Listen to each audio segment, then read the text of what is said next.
எந்த ஃபீல்டுக்குமே ஒரு பொம்பளை புள்ள உள்ள வந்தானா யாருமே வந்து வாங்க வாங்க வந்து உட்காந்து உங்கள் கடமையெல்லாம் செய்யுங்கன்னு சொல்ல மாட்டாங்க. எங்கே இங்கே கட் பண்ணலான்னு தான் பார்ப்பாங்க. பெண்கள்கிட்ட இருக்கிற மைனஸும் அதுதான். ஐயோ இல்லை அங்கெல்லாம் ஆண்கள் இருக்காங்க, அந்த இதில் நான் போய் வேலை பண்ண முடியாது, எனக்கு சங்கடம் அப்படின்னு ஃபஸ்ட்டு பெண்கள் நினைக்கிறதே முதல்ல அதிகமாக இருக்குது. அது முதல்ல தப்பு. நான் இப்போ இப்படி பேசுகிறேன்ல, எப்பயும் இப்படி தான் பேசுவேன். பட் நான் கம்பெனி ஆரம்பித்தது இந்த 18 இயர்ஸ் தனியாக வந்து மேக்வெல் வந்து ஆரம்பத்தில் நிறைய இருந்திருக்கு. நாங்கள் 5 பேர் ஆண்கள் இருக்கோம், நீ என்ன பொம்பளை பிள்ளை வந்து என்ன சிவில் ஒர்க் உனக்கு என்ன பண்ண தெரியும் அப்படி வீட்டுக்கெல்லாம் ஆரம்பிச்சுலாம் மிரட்டினாங்க. ஆரம்பத்தில் பயம்தான் இருந்தது. ஏன்னா நம்ம சிங்கிள், நான் நெய்வேலியிலேருந்து சென்னை வந்ததுனால சென்னையில் பெரிய ஆள் பலமும் கிடையாது நம்மளுக்கு. நான் ஒரு கம்பெனியில் ப்ரைவேட் லிமிடெட் கன்சலில் ஒர்க் பண்ணிவிட்டு வெளியில் வந்தப்போ எனக்கு உட்காந்து வேலை செய்கிறதுக்கு இடம் இல்லை. அப்போ என்னுடைய நண்பர் மிஸ் தங்கவேல் சார் அவங்க தான் வந்து அவங்க இடத்துல ஒரு ஓரமாக ஒரு இடம் கொடுத்தாங்க. அங்கே ஒரு மரம் இருந்தது, மரத்துக்கு கீழே வச்சு தான் வேலை பண்ணினேன். ஃபினான்ஷியலி நம்ம சவுண்டாக இல்லை, பட் எக்ஸ்பீரியன்ஸ் கேதர் பண்ணிட்டு வந்தேன். இந்த 14 வருஷத்தில் A to Z எல்லா வேலையும் பண்ணிட்டு வெளியில் வந்தப்போ ஒரு மரத்தடியில் உட்காந்து என்னுடைய கணவர் ஒரு வெல்டர், அவ்வளோ மட்டும் தான் வேலை பண்ணிகிட்டு இருந்தோம். 5 இயர்ஸுங்கிறது கம்மி தான். ஒரு 2 வருஷம் 3 வருஷத்துக்குள்ளேயே ஸ்ட்ரகிள் இருந்தது. புதுசாக பிஸ்னஸ் ஆரம்பிக்கணுன்னா நீங்கள் படித்த படிப்போ இல்லை வந்து கையில் இருக்கிற காசு பணம்லாம் செகண்டரி. முதல்ல வந்து எக்ஸ்பீரியன்ஸ் இருந்து அதனுடைய அனுபவம் இருந்தால் தான் நீங்கள் வந்து ஒரு தோல்வி வந்தாலேருந்து எப்படி தப்பிச்சு வரலாம், வெற்றி அதிகமாகிடுச்சுன்னா எப்படி அடக்கமாக இருக்கலாம், அதெல்லாம் வந்து எக்ஸ்பீரியன்ஸ் தான் சொல்லித்தரும்னு நான் நினைக்கிறேன். இப்போ வந்து நீங்கள் சொல்கிறீங்கல்ல, இப்போ படித்ததுனால என் தகுதியும் வந்து என்னை உயர்த்திக்க முடியுது. இப்போ வந்து நீங்கள் கெத்தா அப்படின்னு ஃபீல் பண்ணுறீங்க, கெத்தா தான் இருக்கீங்கன்னா. இப்போ ஸ்டார்டிங்கில் வந்து ஒரு பொண்ணாக வரும்போது என்ன மாதிரி கஷ்டங்கள் இருந்தது, நீங்கள் எப்படி ஃபேஸ் பண்ணி டங்கில்? அதை நான் சொல்லி தான் தெரியணுமா? எந்த ஃபீல்டுக்குமே ஒரு பொம்பளை புள்ள உள்ள வந்தானா யாருமே வந்து வாங்க வாங்க வந்து உட்காந்து உங்கள் கடமையெல்லாம் செய்யுங்கலாம் சொல்ல மாட்டாங்க. எங்கே இங்கே கட் பண்ணலான்னு தான் பார்ப்பாங்களே. பெண்கள்கிட்ட இருக்கிற மைனஸும் அதுதான். ஐயோ இல்லை அங்கெல்லாம் ஆண்கள் இருக்காங்க, அந்த இதில் நான் போய் வேலை பண்ண முடியாது, எனக்கு சங்கடம் அப்படின்னு ஃபஸ்ட்டு பெண்கள் நினைக்கிறதே முதல்ல அதிகமாக இருக்குது. அது முதல்ல தப்பு. நான் இப்போ இப்படி பேசுகிறேன்ல, எப்பயும் இப்படி தான் பேசுவேன். பட் நான் கம்பெனி ஆரம்பித்தது இந்த 18 இயர்ஸ் தனியாக வந்து மேக்வெல் வந்து ஆரம்பத்தில் நிறைய இருந்திருக்கு. டெண்டர்லாம் கொடுத்தாங்கன்னா போய் பார்ட்டிசிபேட் பண்ணும்போது நம்மளை டீக்ரேட் பண்ணுவாங்க. நம்மளுடைய அமௌண்ட் வந்து கம்மியாக இருந்தால் நம்மளுக்கு வேலை கொடுக்க போகும்போது கூட நம்மளை வந்து பொம்பளை எப்படி இம்மாம்பரிய கண்டெய்னரில் வேலை எப்படி செய்வா அப்படிங்கிற மாதிரி எகத்தாலும் பேசுறது, மன ரீதியாக பாதிப்பு கொடுப்பாங்க. ஒரு பெண் பிள்ளையாக இருந்தால் நீங்கள் அவளை என்ன வேணாலும் திட்டலாம். வாயாடி, திமிர் பிடிச்சவ, அசிங்கமாக இருக்கா பார்க்கறதுக்கு, ட்ரெஸ்ஸிங் சென்ஸ் இல்லை, பொய் பேசுகிறா, நீங்கள் என்ன பேசினாலும் பெண்கள் நாங்கள் தாண்டி வந்துடுவோம். இப்போ எனக்கு இந்த ட்ரெஸ் பிடிச்சிருக்கு நான் போட்டிருக்கேன் போ அப்படிமா. ஆனால் ஒரு விஷயத்தில் மட்டும் கொஞ்சம் ஒரு அடி பின்வாங்குவோம், கேரக்டரை பற்றி பேசும்போது. அப்போ இது ஆண்கள் இந்த சமூகம் என்ன தெரிஞ்சிருக்குன்னா, ஒரு பெண்ணை நீங்கள் வந்து பின்வாங்க வைக்கணும்னா ஒரே ஆயுதம் அவளை பற்றி பேசுறது, அவளை தப்பாக பேசுறது. அதை மட்டும்தான் பண்ண முடியும். அவங்க அப்படி பேசுகிறாங்கங்கிறதுக்காக நம்ம அதை நினச்சி ஃபீல் பண்ணிகிட்டு இருந்தோன்னா ஒன்றுமே பண்ண முடியாது. இது தெரிஞ்சிருச்சு, இந்த சமூகம் பெண்களை மட்டமாக பேசணுன்னா ஒரே ஒரு ஆயுதம் வந்து தரக்குறைவான கேரக்டரைஸ் பண்ணுறது. தெரிஞ்சிருச்சுல்ல, ஜஸ்ட் இக்னோர் பண்ணிட்டு போயிட்டே இரு. நீ என்னை தாக்கணுன்னா இதை தானே பேசிக்கோ. அதனால் பேச மட்டும்தான் முடியும் உங்களுக்கு. எனக்கு இந்த இது வந்து நிறைய இருந்தது. என்னை பற்றி என் கணவர்கிட்ட சொல்கிறது, மொட்டைக்கடதாசி போடுறது, அன்னோன் கால்ஸ் வரும், ஃபோன் எடுத்தால் பேச மாட்டாங்க, அப்படி யாராவது பேசினா அசிங்கமாக பேசுவாங்க. இதெல்லாம் ஆரம்ப கட்டத்தில் இருந்தது. இதெல்லாம் பர்சனலாக ஒரு பெண்ணை வந்து இழுக்கிறது. என் இடத்துல இன்னும் வேற யாராவது ஒரு இது சொல்லுவாங்களா, அச்சம் நாணம் மடம் பயிர்ப்பா, அதெல்லாம் இருக்கிற பெண்ணாக இருந்தால் ஃபீல்டு விட்டு போயிருந்திருப்பாங்க. எனக்கு வீட்டுடைய அப்படி இல்லைடா, நான் தப்பே செய்யாத பெண் என்னை பற்றி பேசினா நான் கவலைப்படுறதில்ல. 2வது வீட்டு சப்போர்ட் எனக்கு இருந்தது. அதனால் அதை தாண்டி வந்ததான் சொல்லலாம். பட் நிறைய இருந்தது, நிறைய அழுகை, நிறைய கோபம், நிறைய துரோகம், இதெல்லாம் இருக்குது. அது இல்லைன்னா அப்புறம் எப்படி முன்ன வர முடியும்? இங்கே வந்திருக்க முடியாது மேம். அதெல்லாம் இல்லைண்ணா. நைஸ் மேம், கேட்கும் போது ரொம்ப ஹாப்பியாக இருக்குது. இப்போது நீங்கள் சொன்னீங்க, இப்போது கவர்மெண்ட் ப்ராஜெக்ட்லாம் விடுவாங்கல்ல, டெண்டர்லாம், அப்போ விடும்போது நாங்கள் விஐபி படத்தில் தான் பார்த்துருக்கோம். பார்த்துட்டு அப்படியே தனுஷ் வந்து எடுத்துகிட்டு வந்துட்டு ஒரு மாசா டைலாக்லாம் பேசிட்டு கெத்தாக நடந்து வருவார்ல, அந்த மாதிரி மொமெண்ட் உங்கள் லைஃப்பில் என்னென்னா நீங்கள் சொல்லுவீங்க? நிறைய இருக்குது. ஒன்று கண்டெய்னர் கார்பரேஷனுங்கிற ஒரு சென்ட்ரல் கவர்மெண்ட்டுடைய கான்ட்ராக்டர். அவங்களுடைய கண்டெய்னர்லாம் நான் அதை ரிப்பேர் பண்ணி கொடுக்கணும். கண்டெய்னர் ஒர்க் இல்லாமல் நான் எல்லா வேலையும் பண்ணியிருக்கேன். கண்டெய்னர் கார்பரேஷன் அந்த ப்ரிமிசஸ் ஸ்கூலில் டாய்லெட் கிளீனிங் முதற்கொண்டு கான்ட்ராக்ட் எடுத்து பண்ணியிருக்கேன். அது உள்ள சிவில் ஒர்க் இருந்தால் எடுத்து பண்ணுவேன், ஷட்டர்ஸ் இருந்தால் மெயின்டெனன்ஸ் பண்ணுவேன். இது வந்து ஓப்பன் டெண்டர் கொடுப்பாங்க. அதை மாதிரி கொடுக்கும்போது ஃபைனலாக வந்து ஒரு 6 பேர் கொடுக்கும், நான் மட்டும் தான் ஒரு விமனாக போய் நின்னேன். அப்போ ஆள்லாம் வச்சு மிரட்டி நீ டெண்டர்லேருந்து வெளியில் வந்துடணும், நாங்கள் 5 பேர் ஆண்கள் இருக்கோம், நீ என்ன பொம்பளை பிள்ளை வந்து என்ன சிவில் ஒர்க் உனக்கு என்ன பண்ண தெரியும், அப்படி வீட்டுக்கெல்லாம் ஆரம்பிச்சுலாம் மிரட்டினாங்க. ஆரம்பத்தில் பயம்தான் இருந்தது. ஏன்னா நம்ம சிங்கிள், நான் நெய்வேலியிலேருந்து சென்னை வந்ததுனால சென்னையில் பெரிய ஆள் பலமும் கிடையாது, நம்மளுக்கு பயம் இருந்தது. அதிகமாக பயம் கொடுக்க ஒரு கட்டத்தில் இல்லை போங்கடா அப்படின்னு இருக்கும்ல, பயந்து பயந்து முடிவு வந்து பயம் விட்டு போயிடும். போங்கடா என்ன வேணாலும் பண்ணிக்கோங்கடான்னு துணிஞ்சு இறங்குனது தான். பட் அதெல்லாம் இருக்க தான் செய்யும். ஆனால் சினிமாவில் வர மாதிரிலாம் அப்படியே ஏக்தமில் உட்காந்து பந்தா காமிச்சா அதெல்லாம் முடியாது. பட் அது இன்ஸ்பிரேஷனாக எடுத்துக்கலாம். இப்படி கூட இருக்கலாம், நம்ம கூட ட்ரை பண்ணலாமே, எங்கே எடுக்கலாமே தவிர அதே அப்படியே லைஃப்பில் நடக்கும்னு சொல்ல முடியாது. பட் எனக்கு நிறைய நடந்திருக்கு. நீங்கள் அது தனியாக ஒரு இன்டர்வியூ கொடுத்தீங்கன்னா நான் வரிசையாக சொல்வேன் எங்கெல்லாம் பாதிக்கப்பட்டேன். ஓகே மேம், அதை எப்படி ஓவர் கம் பண்ணி வந்தேன் அது சொல்ல முடியும். சூப்பர் மேம், அது பயங்கரமாக மோட்டிவேஷனாக இருக்கும்.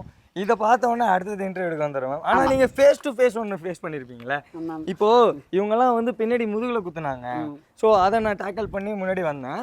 பட் ஆனால் நேராக ஒன்று சொல்லணுன்னா, நாப்பாலிமில் நான் தனியாக இதுக்கு முன்னாடி ஒரு கம்பெனி செட் பண்ணி வச்சுருந்தேன். அங்கே வந்து இந்த லோக்கல் பீப்புளுடைய டிஸ்டர்பன்ஸ் உண்டு. அவங்க ஏரியாவில் நீங்கள் கம்பெனி போட்டால் அவங்க ஆளுங்களுக்கு நீங்கள் வேலை தரணும், இல்லைன்னா அலோவ் பண்ண மாட்டாங்க.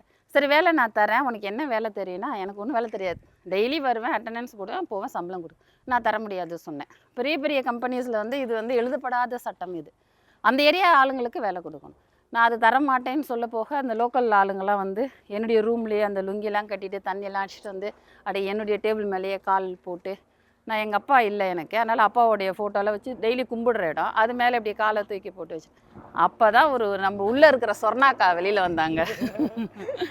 இழுத்து வச்சேன் ஒரு அடி. ஏன்னா எனக்கு எது வேணால் பண்ணிக்கோ, நான் எனக்கு வந்து வழிகாட்டி எங்கள் அப்பா ஃபோட்டோ வச்சுருக்கேன், அது மேலே கால் போட்டு உட்காந்து தண்ணி ஃபுல் தண்ணி ஒரே அடி தான். அது ஒரு பெரிய பிரச்சனையாச்சு. ஊர் தலைவரெல்லாம் வந்து பேசி ஏன் இப்படி பண்ணீங்க, நான் சொன்னேன் அவங்க செஞ்ச தப்பு சொன்னேன், வேலை கொடுக்கும், வேலை தெரிஞ்சால் வேலை கொடுக்குறேன். அதுக்கப்புறம் என் கம்பெனி உள்ளே என்னால் போக முடியாது. இப்படி கண்டெய்னர் இருக்கும், இது மேலே உட்காந்து சீட்டு விளாண்டுட்டு இருப்பாங்க, கண்டெய்னர் திறந்து பார்த்தீங்கன்னா உள்ளே படுத்திருப்பாங்க, அவங்களுக்கு வேலை கொடுக்கலங்கிறதுனால. அப்போ நேருக்கு நேர் சந்திச்சதுன்னா அந்த ஒரு பிரச்சனையை சொல்லலாம். ஆனால் அடிச்சுட்டேன், ஊர் பிரச்சனைலாம் ஆச்சு. அதுக்கப்புறம் ஒரு மாதம் கார் ஓட்டும் போது பயந்துட்டே தான் ஓட்டுவேன், சுற்றிக்கிட்டு யாராவது ஃபாலோ பண்ணுறாங்களா அப்படிலாம் சும்மா சொல்கிறீங்க. அதாவது சிங்கப்பூர் இல்லை அந்த பயம் இருக்கும். அவன் வந்து ஊரா லோக்கல் ஆள், ரவுடின்னு சொல்லக்கூடாது, கொஞ்சம் ரஃப் அண்ட் டப் ஆளுங்க. அவங்க வந்து நான் வந்து எந்த டைம் வருவேன் எந்த டைம் போகிறேன்னு தெரியாது. நைட்டு 10 மணிக்கு கார் தனியாக ஓட்டிகிட்டு போவேன், காலை 6 மணிக்கெலாம் வந்துடுவேன். அப்போ எனக்கு அன்டைம்னால ஒரு பயம் இருந்தது. நான் சொல்கிறது ஒரு 15 வருஷத்துக்கு முன்னாடி. அப்போ ஒரு பயம் இருந்தது. அதுக்கப்புறம் அதெல்லாம் அப்படியே ஓவர் கம் பண்ணி தான் வரணும். அதாவது சிங்கப்பெண் பாட்டு வந்து ஃபுட்பால் அதிகமாக போட்டிருப்பாங்க மேம். ஸோ அதை தாண்டி உங்களுக்கு தான் போடணும், ஓங்கி அடிச்சா 100 டன் வெயிட்ரா பார்க்குறியா அப்படின்ற மாதிரி சம்பவம் பண்ணியிருக்கீங்க. ரியல் சிங்கப்பெண் தான் மேம் நீங்கள். ஸோ உங்ககிட்ட பேசுறது ரொம்ப ப்ரௌடாக இருக்குது உண்மையாகவே, சும்மாலாம் சொல்லலை மேம், உண்மையாகவே கெத்தாக ஃபீல் பண்ணி சொல்கிறேன் மேம். மேம் இப்போ டெம்பரவரி ஷெல்டர் கான்செப்ட்னு சொன்னாங்கல்ல மேம், இது ஒரு 20 இயர்ஸ் தான் இது இருக்குமா மேம், இதெல்லாம் பட்டி டிங்கரிங் ஏதாவது பண்ணுமா? இல்லை நீங்கள் அர்த்தம் தவறாக புரிஞ்சுக்கிட்டீங்க. டெம்பரவரி ஷெல்டர்னா ஒரு இடத்துல கொண்டு போய் டெம்பரவரியாக வச்சுக்கிறதுக்காக, வேண்டாம்னா நீங்கள் ஷிஃப்ட் பண்ணிக்கலாம். Is movable house, movable shelter. அது டெம்பரவரி ஷெல்டர்னு கன்வெர்ட் ஆகிடுச்சு. அதுக்கப்புறம் ஏதாவது பண்ணணும்? இல்லை இப்போ 20 வருஷம், இப்போ நானே வந்து 20 இயர்ஸ் கேரண்டி சொன்னேன் இல்லையா, இந்த 20 இயர்ஸ்க்குள்ளேயே நீங்கள் அதை கரெக்டான பீரியாடிக்கலி மெயின்டெனன்ஸ் பண்ணிட்டு இருந்தீங்க, அது பாட்டுக்கு இருக்கும். இப்போ 20 வருஷம் கழிச்சு அது ரொம்ப இத்து போச்சு வீணா போச்சுலாம் கிடையாது, அப்படியே தான் இருக்குமா? அப்படியே தான் நீங்கள் மெயின்டைன் பண்ணிவிட்டு ஒரு பெயிண்ட் பண்ணிக்கிட்டே, ஏதாவது துரு எங்காவது இருந்துச்சுன்னா எம்ரிட்டு, அதுக்கப்புறம் பெயிண்டிங், ஏதாவது லீக்கேஜஸ் இருந்தால் இம்மீடியட் அட்டன் பண்ணுறது, இது பெயிண்ட் அடிக்கடி பெயிண்ட் பண்ணிக்கிறது, அப்படிலாம் பண்ணிங்கன்னா பெர்மனன்ட் ஷெல்டர் தான். முதல்ல அந்த பேரை மாற்றணும், டெம்பரவரி ஷெல்டர் இல்லை, இது டெம்பரவரியாக ஒரு இடத்துல கொண்டு போய் வச்சுக்கலாம். இப்போ நீங்கள் ஒரு ஓப்பன் கிரவுண்ட் இருக்குது, நீங்கள் அங்கே கொண்டு போய் வச்சுக்கிறீங்க, ஒரு 6 மாதத்தில் பில்டிங் கட்ட போகிறீங்க, அப்போ டக்குன்னு எடுத்துன்னு போய் இன்னொரு இடத்துல வச்சுக்கலாம். அதுக்கு தான் டெம்பரவரி ஷெல்டர். இப்போ டக்குன்னு நீங்கள் சொன்ன உடனே கண்டெய்னர் ஹவுஸ் தான் மேம் ஞாபகம் வருது. அப்புறம் உங்ககிட்ட பேசிட்டு ட்ராவல் பண்ணும்போது நீங்கள் வந்து பசங்களுக்கு யூஸ்ஃபுல்லாக டியூஷன் அப்படி சொன்னீங்க, கேஃபே சொன்னீங்க, அப்புறம் ஃபார்மருக்கு யூஸ்ஃபுல்லாக வந்து சொன்னீங்க. அது மாதிரி ஆர்டராக எத்தனை மேம் இருக்குது, நீங்கள் எத்தனை இருக்குன்றது லிஸ்ட் அவுட் பண்ணுங்கள். இல்லை அப்படி நீ என்ன வேணாலும் பண்ணலான்னு ஒன்று இருக்குது. பட் அதிகமாக யூஸ் பண்ணுறது வந்து ஆஃபீஸ், வீடு, கடை, பப்ளிக் டாய்லெட், பாத்ரூம், லேபர்ஸ் தங்கறதுக்கான ஷெல்டர் இன் சென்ஸ் ஒரு 10 பேர் ஒரு கண்டெய்னரில் தங்குற மாதிரி, ஹோட்டல், பெரிய ஒரு கல்யாண மண்டபத்துக்கு அலைடு மெட்டீரியல் மாதிரி கொடுக்க முடியும், கோடவுன், ஆக்சுவலி கோடவுன் மெட்டீரியல்லாம் போட்டு வச்சுக்கிறதுக்கான கோடவுன் கொடுக்க முடியும், பெட்டி ஷாப் பண்ண முடியும். ஒரு 4க்கு 4 பர்மா பசார் ஷாப் பார்த்துருக்கீங்களா, அதே மாதிரி ஒரு 4க்கு 4ல் ஒரு குட்டியாக ஒரு ஷாப்பு. இப்போ உங்கள் வீட்டு வாசலில் ஒரு இடம் இருக்குன்னா ஒரு 8க்கு 4 ஒரு 4க்கு 4 ஒரு சின்ன பெட்டி கடை போட்டுக்கலாம், அதை மாதிரி பண்ண முடியும். தென் ஓப்பன் டெரஸில் எடுத்து வைக்கிறதுக்கான வாய்ப்பு இருந்துச்சுன்னா அதுக்கு மேலே அடிஷ்னல் ரூம் போட முடியும். ஸோ நீங்கள் கல் மண் இதெல்லாம் வச்சு என்ன பண்ணணும்னு நினைக்கிறீங்களோ அது எல்லாமே இதில் பண்ண முடியும். இப்போ நீங்கள் பப்ளிக் தான் வந்து இவ்வளோ கண்டென்ட், அதாவது அதிக நல்ல விஷயங்கள் பண்ணுறீங்கன்னு பார்த்தா, கவர்மெண்ட்ஸ்க்கு வந்து முக்கியமாக போலீஸ் கவர்மெண்ட்க்கு ஏதோ பண்ணியிருக்கீங்களா மேம்? என்ன help? Police room, police post, போலீஸ்க்கான இந்த டோல் பூத்துலலாம் பார்த்தீங்கன்னா இருக்கும் போலீஸ் தங்கறதுக்கு. அது ஷெல்டர் தான், அது பெரிய ஒரு இது இல்லை. கண்ட்ரோல் ரூமுக்கு அவங்க அந்த இதெல்லாம் வச்சுட்டு சிசிடிவி கண்ட்ரோல் பண்ணுவாங்க, அதை மாதிரியான கேரவான் மாதிரி ஷெல்டர் மேம். அதை மாதிரி பண்ணுங்க. மேம் இது எப்படின்னா ரொம்ப ஸ்பெஷலாக இருக்குது. இப்போது ஃபஸ்ட்டு சென்னையிலேயே கண்டெய்னர் ஆஃபீஸ் திறந்ததுன்னா நீங்கள் தான் மேம். அப்படி சொல்லிக்கலாம், அப்படி சொல்லவும் முடியாது. ஏன்னா எனக்கு வந்து நான் ஒரு கம்பெனியில் ப்ரைவேட் லிமிடெட் கன்சர்னில் ஒர்க் பண்ணிட்டு வெளியில் வந்தப்போ எனக்கு உட்காந்து வேலை செய்கிறதுக்கு இடம் இல்லை. அப்போ என்னுடைய நண்பர் மிஸ்டர் தங்கவேல் சார் அவங்க தான் வந்து அவங்க இடத்துல ஒரு ஓரமாக ஒரு இடம் கொடுத்தாங்க. அங்கே ஒரு மரம் இருந்தது, மரத்துக்கு கீழே வச்சு தான் வேலை பண்ணினேன். அப்புறம் அடுத்தடுத்து வேலை பண்ணும்போது எனக்குன்னு ஒரு இடம் வேணும்ல. அப்போ தான் யோசித்தேன், இது கல் மண் வச்சு கட்டிட்டு இது வந்து பெர்மனெண்ட்டாக விட்டுட்டு போக முடியாது. இங்கே தான் அந்த டெம்பரவரி ஷெல்டர் வருது.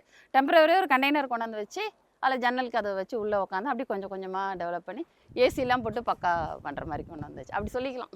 இப்போ 2003 வந்து நீங்கள் ஸ்டார்ட் பண்ணியிருக்கீங்க மேம். அப்போ ஸ்டார்ட் பண்ணும்போது ஒரு வெல்டர், உங்கள் ஹஸ்பண்ட், நீங்கள். அப்புறம் ஒரு 5 இயர்ஸ் கழிச்சு தான் பயங்கர ஸ்ட்ரகிள் தாண்டி இவ்வளோ தூரம் ஒரு பெண்மணியாக வந்து ஒரு சாம்ராஜ்யத்தையே வந்து உருவாக்கியிருக்கீங்க. ஸோ எவ்வளோ ப்ரௌடாக இருக்குது. நீங்கள் மற்றவங்களுக்கு இன்ஸ்பயராக ஏதாவது சொல்லணும்னா என்ன சொல்லுவீங்க? இல்லை எல்லாருக்கும் வரக்கூடிய ஸ்ட்ரகிள் அது. ஒரு கம்பெனிலேருந்து வெளியில் வந்த உடனே இன்னொரு கம்பெனி ஆரம்பித்து அதை கொண்டு வரதுங்கிறது வந்து வெளியிலேருந்து பார்க்க ஈஸியாக தெரியும். ஆனால் வந்து அது கொஞ்சம் கஷ்டமான வேலை.